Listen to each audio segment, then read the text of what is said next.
Womp. Look at that. We got a goose. We got a crane. 2 geese.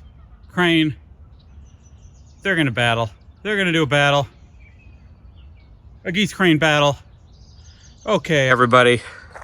How we doing?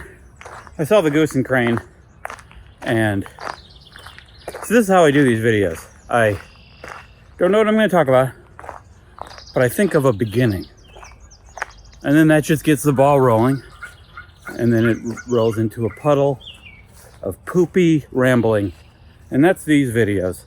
Does that intrigue you, new viewer, clicking on this video to hear about a puddle of poopy rambling? Does that make you want to keep watching? I think it should. And now I'm closer to the geese. Why? Why did I get... Oh, there's another goose over... Oh my God. They're multiplying. See, there's the geese. Yeah, they look further away with the wide lens. To me, they look about this close. Well, it's not really a one-to-one. The camera works differently than the eye. Maybe about this close. And then there's a goose. There's 2 geese over there. Oh my gosh, 2 geese. Wow. I'm going the other way. A lot of wildlife. I was running on the road. I passed 2 turkeys. Big turkeys. Yesterday I was running, I saw a possum. This it's wild Wisconsin up here, guys. Look at, I'm hoping to find a black bear pretty soon. Let's see. I'm hoping I don't, but I've never seen a black bear around, and that seems like a problem. But I think we'll be okay. You just gotta wander in the nature, you know. What's on my mind today? I'm gonna work a little bit on that. So I've been talking about scheduling a lot lately. I made a schedule for this week, a whole play-by-play of the whole week in Notion, and it felt really good to make the schedule. It always feels good. I mean, I didn't want to do it. I'm like, I don't want to do it. But then when I start, it always feels good to make a schedule. My headphones just let me know that I hit 2 miles on my run, and it scared the crap out of me. Wow. Okay, so it always feels good to make the schedule. Like, once you do it, it's like, yeah, I'm so organized. There's a plan. But actually following through the schedule, we'll see. Well, I mean, I woke up later than I planned to already today because I stayed up playing a little bit of Zelda. So I'm already a little behind on the schedule. But one thing I noticed once I make the schedule, and this is what usually happens once I make any schedule, once I make any plan, I have less to do than I thought I did. I have more time to do the thing than I thought I did. Whenever I make the plan, that's what happens. Because when it's not written down, it's all just floating around in your head. There's a person over there. Now there's a person. There's people too. So much wildlife. He's just working over there. Got bright coat on.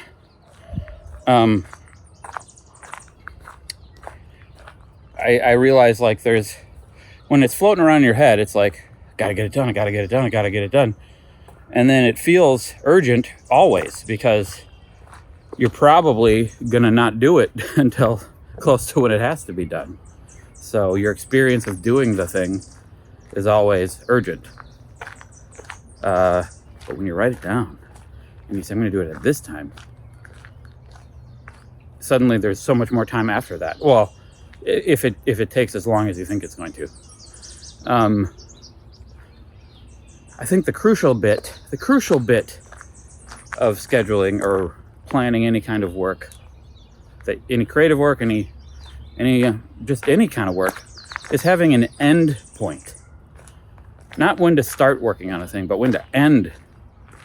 Well, you got to start as well. But I think we don't.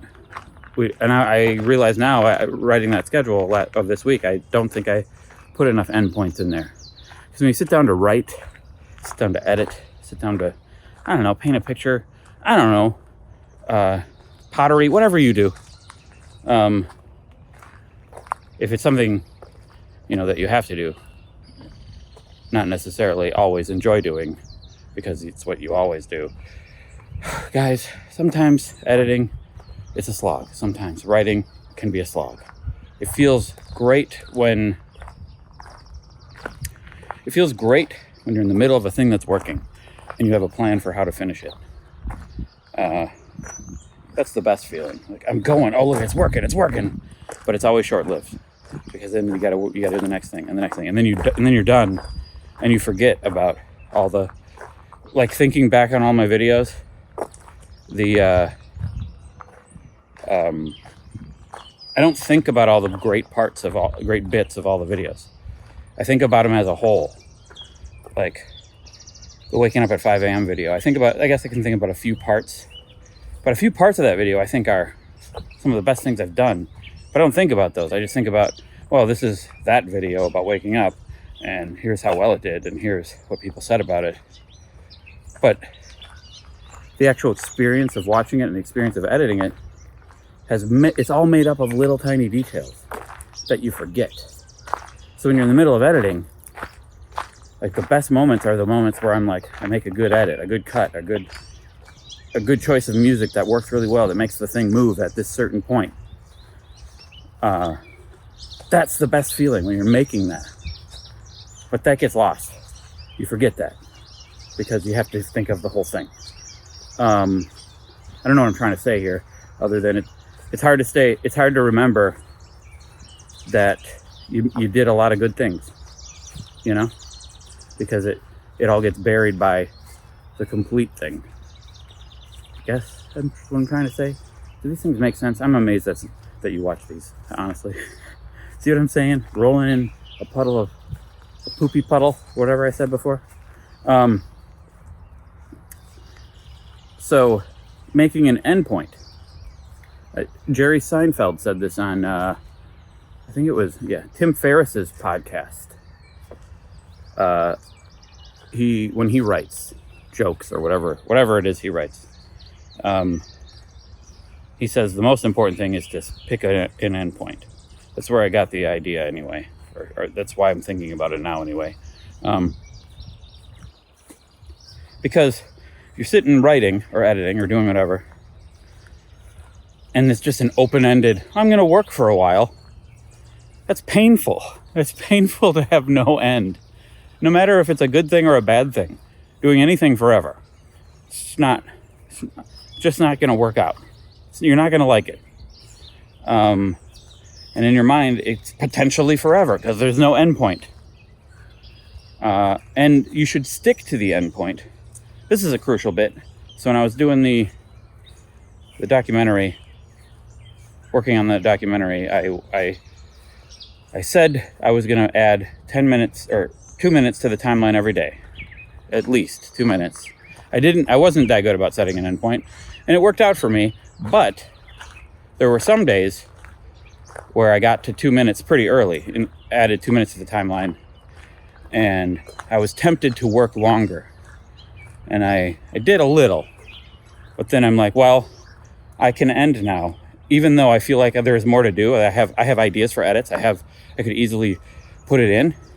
That's the best time to end, when you feel like you can move on, when you're not stuck. Don't end on a part where you're stuck, because then it's just harder to go back. End on a part where you're like inspired and you're like, oh, I'm gonna keep going. And so, like, if you're gonna say I'm gonna work for 2 hours, at the 2 hour point, you could be on a roll. You could be in a flow state. You could be like, oh yeah, let's do this.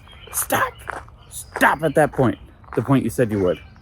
Because if you do too much every time that you feel like doing too much, you're just gonna burn yourself out. But if you just stick to you stick to the end point. Like, I made the video, the 5-minute rule, 10-minute rule, in which I did I attempted 3 different tasks, 10 minutes a day. And a lot of people in the comments were like, yeah, that's a good way to get started. Because then once you say, oh, I'll just do 10 minutes, then you do it. Then you end up doing a lot more. you just got the ball rolling. But that wasn't what I was trying to do. I was saying just do 10 minutes and stick to 10 minutes. And I ended up making progress on all the things I was trying to do. And that, well, I was trying to write a novel or a story. That fell out on the wayside pretty hard, but that's okay. I didn't invest a lot of time in it, and then discover I wasn't going to do it because I only did 10 minutes a day. Set an end point. So if you're struggling to do something, think about where to stop. And often, like, I feel like we schedule too much time. This is easy for me to say because I make my own schedule. But I think we often, it seems like more the rule rather than the exception, we schedule too much time for to try to get things done. I mean, certain things, like my dad mows a golf course as his retirement job. He says he's retired, but he has a job. Mows lawn. He mows the golf course near here. He also does other various work around there. I mean, and all that stuff is just very physical, specific. You need a specific amount of time to do. But if we're talking about less easily defined by time things, I think we schedule too much time for them often. I do. I allocate, like, okay, today I'm going to work on this video. Today I'm going to work on this video. And then if I keep it open-ended, then I stall. I'm like, I don't know when to start. I'm going to start later. But if I'm like, you have 1 hour to work, do it at this time and here.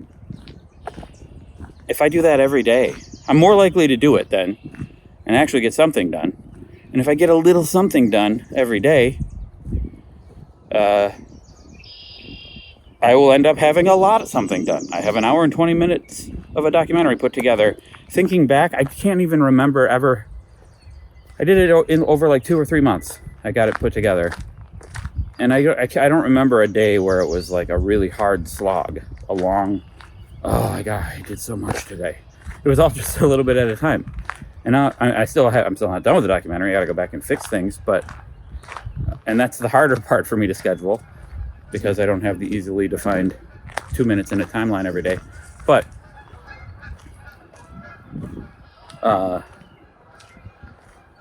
I got so much done, and it doesn't feel like I did much at all.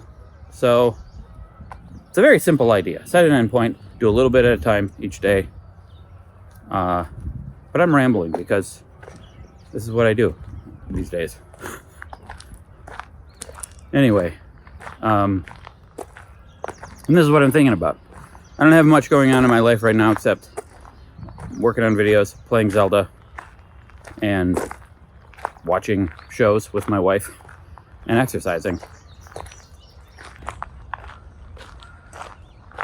Anywho, that's about it for today. Thanks for enjoying my ramblings. I will ramble at you later.